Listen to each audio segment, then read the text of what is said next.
दोस्तों ये आलू बुखारे की खेती आपके इनकम को दोगुना कर देगी, लेकिन इसके लिए आपको दो वैरायटी जो है आलू बुखारे के मिक्स करके लगानी होगी। पहली सतलुज पर्पल, दूसरी काला अमृतसरी। इन दोनों को 50-50% पौधे लेके अपने खेत में लगाओगे तो आपकी इनकम बहुत जल्दी दोगुनी हो जाएगी, क्योंकि आप लोगों ने इस बार अगर आलू बुखारे खाए होंगे तो देखा होगा कि आलू बुखारे का रेट जो है वो बहुत ज़्यादा है। ज़्यादातर लोगों को ये लगता है कि आलू बुखारा पहाड़ों से ही आता है। बिल्कुल सही बात है। आप मनाली जाओ, आप कुल्लू जाओ, वहाँ पर बहुत बड़ी मात्रा में इनके बगीचे होते हैं, लेकिन काला अमृतसरी और सतलुज पर्पल जो है वो हरियाणा, पंजाब और पश्चिमी उत्तर प्रदेश में भी अच्छे स्तर पे उग सकता है और लोग उसे उगा भी रहे हैं और अच्छा उत्पादन ले भी रहे हैं। अब उगाने का तरीका क्या है, कैसे आप उत्पादन ले सकते हो, ये सारी बातें करेंगे। लेकिन आप में से किस किस भाई बंधु ने इस बार आलू बुखारा बाजार से खरीद के खाया है, कमेंट बॉक्स में बताएं, और किस रेट खाया है ये भी बताएं। चैनल को सब्सक्राइब कर लें, बेल आइकन को दबा लें और ऑल के ऊपर क्लिक कर लें। शुरू करते हैं आगे की बातचीत। काला अमृतसरी जो वैरायटी है, इसकी खास बात यह है कि ये 60 से 70 किलो फल आपको 3 से 4 साल में देना शुरू कर देती है, लेकिन इसके साइज जो है आलू बुखारे का वो छोटा रहता है।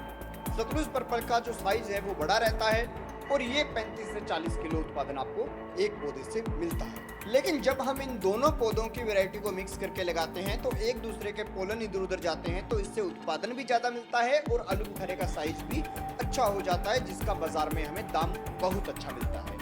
अब रही बात कि आपको इनके पौधों को लगाना कैसे है, तो जनवरी और फरवरी के महीने में आपको दोनों ही किस्मों के 50-50% पौधे लेने हैं।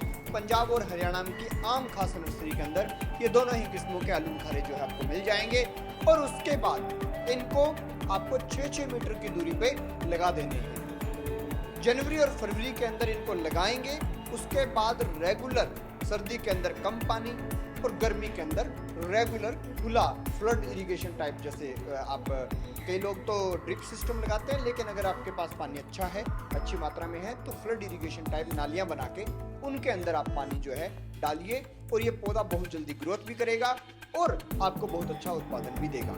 अब रही बात कि इसके अंदर कोई बीमारी आती है या नहीं आती, तो मैं आपको बता दूं कि इसके अंदर एक बीमारी आती है।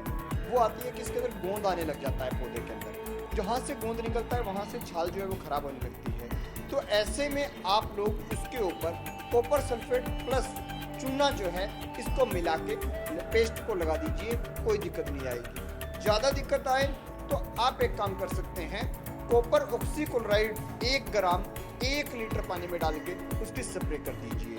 अब रही बात कि जो आलू बुखारा होगा इसकी महंगे होने की क्या वजह होगी और क्यों ये अच्छा दाम हमें बाजार में दे सकता है, तो सिंपल सी बात है भाई, आप जब बाजार में आलू बुखारा लेके जाएंगे उस वक्त बाजार में बहुत ही कम फल होंगे और जब फल कम होते हैं तो जो फल होता है उसका अच्छा दाम आपको बाजार में मिल जाता है। अब रही बात कि ऐसी कौन सी बात है जिसका सबसे ज्यादा ध्यान रखना है, तो वो ये है कि आपको इस पौधे की हर साल जनवरी और फरवरी के अंदर ट्रेनिंग और प्रूनिंग यानी कटाई और छटाई जो है वो करानी है।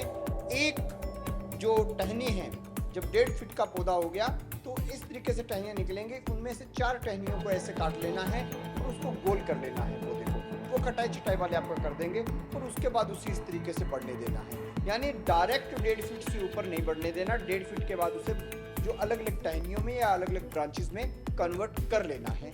इस बात को आप याद रखें। खैर दोस्तों, आपको यहाँ पे कुछ और वीडियो दिखाई दे रही होंगी, वो भी देखें और ये वीडियो कैसी लगी कमेंट सेक्शन में बताएं। मैंने आपको पते की सारी बातें इस वीडियो में बता दी है।